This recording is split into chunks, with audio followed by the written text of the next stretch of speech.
Serramenti Fratelli Botter, specialisti nella produzione e sostituzione di serramenti in legno e PVC. Le nostre regioni sono investite da una perturbazione atlantica, ancora piogge e maltempo in intensificazione. Vediamo il dettaglio. Sul Veneto nubi sin dal mattino, con inizialmente piogge deboli più probabili sui settori a ovest. Peggiora nel pomeriggio sera con piogge diffuse un po' ovunque e locali nevicate sui rilievi intorno ai 1200 metri. Vediamo anche le temperature, le massime sono attese mediamente intorno ai 6-9 gradi, valori minimi previsti tra 3 e 6 gradi. Andiamo a vedere che tempo farà sul territorio del Friuli Venezia Giulia. Deboli precipitazioni sparse al mattino, si intensificano le nubi in giornata con piogge e rovesci più diffusi un po' ovunque, locali nevicate sui rilievi sui 1200 metri.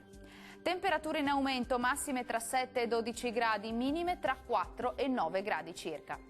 Concludiamo con uno sguardo alla situazione del Trentino Alto Adige. Peggiora il tempo, nubi e locali piogge sin dal mattino in intensificazione in giornata anche con rovesci e locali nevicate sui 1200 metri.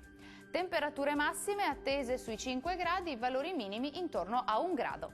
Il mare sarà generalmente mosso, i venti invece saranno moderati e sudorientali. Per oggi dal Meteo è tutto, grazie per l'attenzione e arrivederci a domani.